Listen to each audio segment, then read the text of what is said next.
What a movie. I mean, there's some things in this movie that I had never seen before. Let's talk about Elsa first. Rebel. You know, how do you see your character?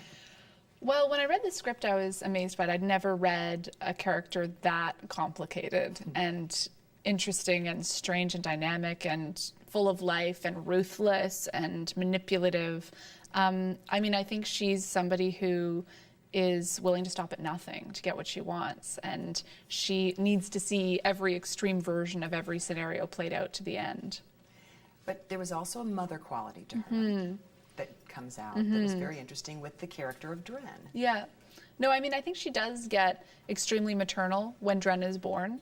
And then I think when Dren starts to be defiant or not show her unconditional love all the time, Elsa can't handle that at all. I mean, I think she's essentially a control freak and can't handle anything that she can't control. And all of a sudden, Dren becomes something that she can't control. I mean, I think every parent probably figures that out at some point, but for Elsa, she's completely unequipped to deal with that trauma. Now, you're having to act with Adrian Brody, but also with Delphine, who plays Dren, and yet there's going to be some CG involved and so on. Can you kind of explain how that all worked? Sure. Well, I mean, I think the thing that was amazing, I mean, most of the films like this, you have actors, you know, working with tennis balls. I mean, you're having to totally imagine, you know, what a creature will be, but you don't get to see it. And in our case, we got to at least see half the creature. I mean, Delphine gave the most beautiful performance, and so we were working with a brilliant actress who is so engaging, and her body language is so expressive, and she did so much with so few words. So, you know, there was obviously a lot added to her image later, but we got to actually act with a human being, which was really helpful. What is our fascination, though, with this kind of a story? The idea that we can create another life form. Well, I mean, I think that, you know, science has done incredible things in our world, and, you know, where we can go now and what the possibilities are kind of mind-boggling. And I think it's something we're all kind of fascinated by and a little bit afraid of, sometimes appropriately, sometimes inappropriately. I think it's something that is endlessly interesting to us. You are an Oscar-nominated screenwriter, well-respected director. You know, you do it all. What is it like, though, now, and I know you're in the process, you're working on something, we'll talk about that if you don't mind a little bit, but are you able to just kind of give it up to someone else telling you what to do and reading someone else's words? Absolutely, yeah. I mean, I think that when I approach a film as an actor, I come in as an actor, and, you know, there's a great playfulness about being an actor, and it's great to not have to think about every aspect and control the whole process or think about the entire process, and to just be in your character and subjective. And I love the feeling of putting your faith and trust in a filmmaker and seeing where they take you. This is kind of a movie where you do have to put your trust in Vincenzo, because there are some scenes in there that I don't want to really give anything away, but you kind of think, are they really going to go there? Yeah. And they do.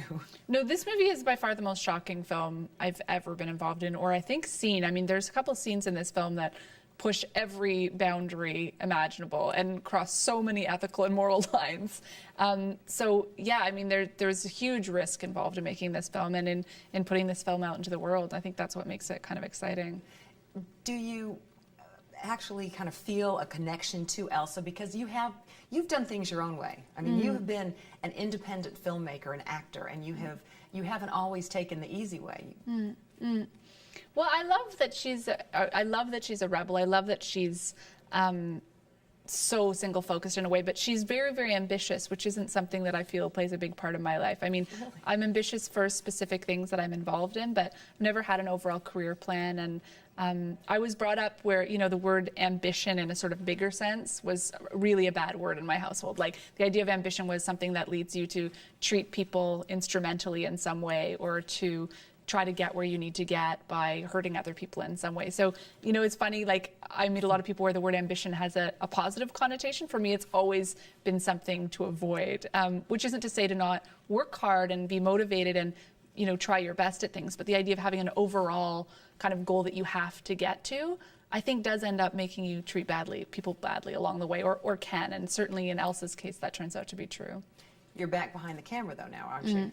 Can you talk a little bit about that project? Yeah, it's a movie called Take This Waltz with Seth Rogen and Michelle Williams and Luke Kirby.